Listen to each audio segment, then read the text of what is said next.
अब अगर हम बात करें ऑयल की प्रॉपर्टीज की, तो 4 प्रॉपर्टीज, मतलब ऑयल के अंदर ऐसी कौन सी बातें हैं जो होनी चाहिए, तो यहाँ 4 प्रॉपर्टीज होती हैं। सबसे पहली जो होती है वो होती है विस्कोसिटी, ऑयल का गाढ़ापन, पहली विस्कोसिटी। दूसरा हुआ एडहेरेंस, चिपकन, जो हमने बात करी है हम इसकी।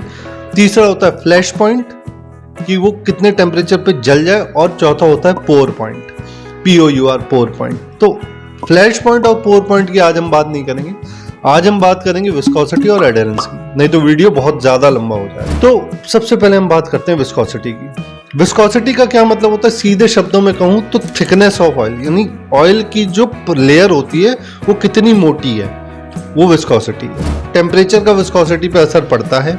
कुछ ऑयलों में ऐसा हो सकता है कि बहुत ज्यादा असर ना पड़े, कुछ में बहुत ज्यादा पड़ता है। तो जहां पे बहुत ज्यादा पड़ता है तो उसका जो एक शब्द आप सुनेंगे विस्कोसिटी इंडेक्स, वो बड़ा पुअर है। विस्कोसिटी इंडेक्स जो है उसका बहुत कम है, मतलब अगर टेम्परेचर बढ़ा तो वो एकदम से पतला हो जाएगा, टेम्परेचर घटा तो एकदम से गाढ़ा हो जाएगा। तो टेम्परेचर उसको जब मर्जी जैसे मर्जी चाहे हिला सकता है उसकी विस्कोसिटी को। तो ये हुआ पुअर विस्कोसिटी इंडेक्स। एक होता है हाई विस्कोसिटी इंडेक्स, की टेम्परेचर बढ़ा तो थोड़ा बहुत असर पड़ा, टेम्परेचर घटा तो भी थोड़ा सा ही असर पड़ा। विस्कोसिटी देखने का जो तरीका होता है वो तरीका ये होता है कि एक फनल में जो है ऑयल को डाला जाता है, फनल में ऑयल को जो है डालने के बाद एक बीकर में कलेक्ट किया जाता है। अब मान लीजिए ऑयल अगर गाढ़ा है 15 सेकंड में आया, अब टेम्परेचर गर्म किया, टेम्परेचर राइज किया, ऑयल में थोड़ा पतलापन आया होगा, अब देखा तो 10 सेकंड में ही आया।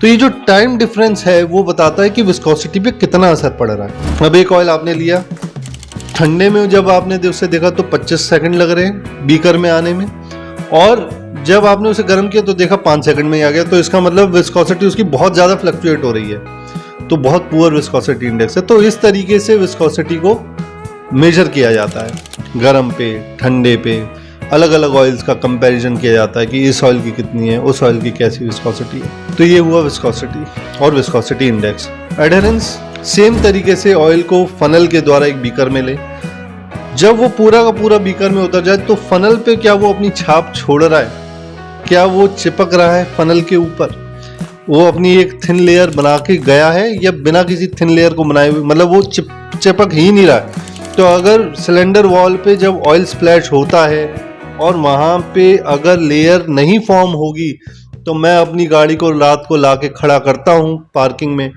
और सुबह के टाइम में क्या होगा, सारा ऑयल उस सिलेंडर वॉल से नीचे उतर चुका है। तो सुबह सुबह जब मैं चालू करूंगा तो पिस्टन रगड़ खाएगा अंदर जो वॉल्स होती है सिलेंडर की उसके साथ, और डैमेज होगा। ये जो एडहेरेंस प्रॉपर्टी है ये होना बहुत ज़रूरी है ऑयल में, कि भैया एक लेयर तो छोड़ के जाओ और कम से कम वो इतनी देर तक बरकरार रहे, चाहे सर्दियों का मौसम हो चाहे गर्मियों का मौसम हो। ये छोटे छोटे पॉइंट्स जो है ना, ये बहुत ज़्यादा असर डालते हैं। तो ये लेयर का होना ज़रूरी है। सुबह सुबह ये जो ऑटोमेटिक लुब्रिकेशन आपको मिल रहा है सरफेस पे दोनों के, ये एडहेरेंस प्रॉपर्टी से आता है। ठीक, तो ये हुआ हमारा एडहेरेंस। अब बात करते हैं क्लासिफिकेशन की, कि भाई एज अ कस्टमर मैं कैसे जानूं मुझे कौन सा ऑयल किस गाड़ी के लिए यूज़ करना है, अपनी गाड़ी में मैं ये डालूं या नहीं डालूं, मेरा दोस्त कह रहा है डाल दो, वो दुकानदार कह रहा है डाल दो, तो वहाँ पे ये बातें आपके काम में आएंगी। 3 सोसाइटीज़ हैं, 3 संगठन हैं। पहला है SAE, society of automotive engineering, ये डिसाइड करता है विस्कोसिटी किसी भी ऑयल की क्या विस्कोसिटी है। दूसरी है ACEA, European automobile manufacturer association, और तीसरी है आपकी API, अमेरिकन पेट्रोलियम इंस्टीट्यूशन। तो ये 3 सोसाइटीज डिसाइड करती हैं। पहला SAE डिसाइड करती है विस्कोसिटी, दूसरा जो हमारा ACE है वो डिसाइड करती है क्वालिटी ऑफ ऑयल। अब विस्कोसिटी क्या होती है ये तो हमने जाना, लेकिन विस्कोसिटी जो है जैसे ऑयल की अब मेरे को निर्धारित करनी है तो मैं कैसे डिसाइड करूंगा, टेम्परेचर्स के अनुसार। अब मान लीजिए 2 तरह के ऑयल है, सिंगल ग्रेडेड और multi grade. Single graded oil आप सुनेंगे, क्या होता है सिंगल ग्रेडेड ऑयल?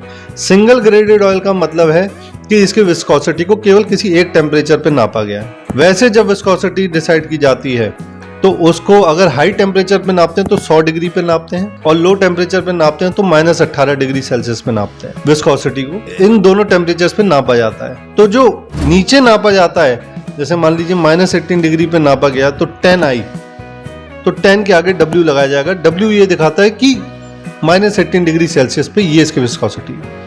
अब मान लीजिए SAE 40, तो 40 के आगे W नहीं लगाया, कोई लेटर नहीं है, इसका मतलब हाई टेम्परेचर पे 100 डिग्री सेल्सियस पे इसकी विस्कोसिटी को नापा गया है।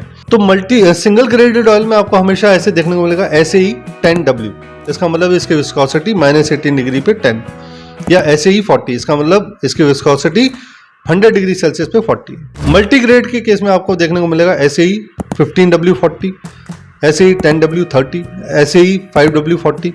इसका मतलब 5W 40 का मतलब क्या हुआ, -18 डिग्री पे इसकी विस्कोसिटी 5 है, हाई पे 40 है। तो ये मल्टीग्रेडेड ऑयल, ज्यादातर मल्टीग्रेड ही यूज करना चाहिए, क्योंकि सिंगल ग्रेड में क्या है, वो एक ही टेम्परेचर पे नापा गया है, एक ही टेम्परेचर पे उसकी विस्कोसिटी जो है बरकरार है। बाकी जब हम नीचे जाते हैं या ऊपर जाते हैं तो विस्कोसिटी बहुत बिगड़ जाती है, तो वो अच्छा नहीं रहता ऑयल, उसका विस्कोसिटी इंडेक्स बहुत पुअर है। मल्टीग्रेड में क्या है, विस्कोसिटी इंडेक्स अच्छा है, थोड़ा हायर लेवल की तरफ, तो अपनी विस्कोसिटी वो मेंटेन करके रखेगा। एक अच्छा ऑयल वो होता है जो अपनी विस्कोसिटी हमेशा मेंटेन करके चले, कांस्टेंट विस्कोसिटी मेंटेन करके चले, ये एक अच्छे ऑयल की निशानी होती है। तो जो गाढ़ापन है वो बरकरार रहना चाहिए। अब यहाँ पे आई दूसरी सोसाइटी ACEA, जो क्वालिटी बताती है ऑयल की कि क्या क्वालिटी है इस ऑयल की। तो ये एक लेटर का यूज करती है, जैसे A यानी पेट्रोल इंजन के लिए, B यानी डीजल इंजन के लिए, A/B पेट्रोल और लाइट डीजल, और B का मतलब होता है लाइट डीजल इंजन। फिर आया C उन इंजन के लिए जिसमें लगा हुआ है आफ्टर ट्रीटमेंट के लिए साइलेंसर में, जैसे SCR लगा हुआ है, सेलेक्टिव कैटालिटिक रिडक्शन, या आपका DPF वगैरह, ये सब लगा हुआ है। फिर आया E, जो हैवी ड्यूटी डीजल इंजन होते हैं उनमें वो यूज किया जाता है। तो अब अगर आपके उस पर लिखा हुआ है एक तो विस्कोसिटी SAE 10W 40 और नीचे लिखा हुआ ACEA A या A या B या A/B, ठीक, तो ये बताएगा किस इंजन। इसके आगे कोई नंबर लिखा है, जैसे A1 A2 B1 B2 A/B2, तो इसका मतलब ये 2 और ये जो 1 आ रहा है, ये इसका मतलब इस ऑयल में अभी अभी रिसेंटली चेंजेस किए गए हैं। जरूरी नहीं है कि चेंजेस करने से क्वालिटी अच्छी हो गई है, पर हाँ चेंजेस किए गए हैं। तो ये सारी चीजें जो है एक ऑयल की क्लासिफिकेशन करती हैं कि ये ऑयल इस इंजन में यूज होना चाहिए, इस तरीके से यूज होना चाहिए। अब बात आती है जैसे 5W 40 यूज होना चाहिए, तो उसकी जगह मैं 10W 40 का भी यूज करूं जब इंजन थोड़ा वेयर एंड टेयर हो जाता है, जैसे चल गया, तो अब क्या है, पिस्टन और सिलेंडर वॉल के बीच में थोड़ा सा गैप बढ़ गया। इस बढ़े हुए गैप में क्या है, अगर मैं पुराना ऑयल यूज करूंगा तो वो ऊपर आने लग जाएगा। अगर, क्योंकि जो विस्कोसिटी होती है देखो ऑयल की, उसके संग ये है कि बहुत ज़्यादा गाढ़ा ऑयल यूज़ करूँगा तो अच्छे से लुब्रिकेशन नहीं होगा, हर जगह पे वो नहीं पहुँचेगा, हर पूरे सरफेस पे वो हर जगह नहीं जाएगा। पतला ऑयल यूज़ कर लूँगा तो वो एक अच्छी फिल्म जो गैप रखे मेंटेन, वो नहीं होगी, वो चिपक ही जाएगा और ख़राब कर देंगे एक दूसरे को। अब क्या हुआ, जब वो वेयर एंड टेयर हो गया तो अब मुझे गाढ़ा ऑयल यूज करना पड़ेगा। अब जहां पे मेरे को ऑप्टिमल मतलब वो ऑयल यूज करना चाहिए जो होना चाहिए, तो गैप भी वही चाहिए फिर, यानी पार्ट भी बिल्कुल अच्छे हों, है ना। अब पार्ट क्या खराब हो गए तो मुझे थोड़ा गाढ़ा ऑयल यूज करना पड़ेगा, तो वहां मैं 5W 40 की जगह 10W 40 या 10W 40 की जगह 15W 40, तो अब 10 से मेरे को पता है कि विस्कोसिटी ज्यादा है, 15 से पता है उसकी 10 से ज्यादा है, तो ऐसे मैं यूज कर सकता हूँ। तो आई होप आज के इस वीडियो से आपको काफी कुछ जानकारी मिली होगी, काफी कुछ सीखने को मिलेगा। मिलते हैं नेक्स्ट वीडियो में। मेरा नाम है Prashant Parekh, signing off the education on automobile. Thank you.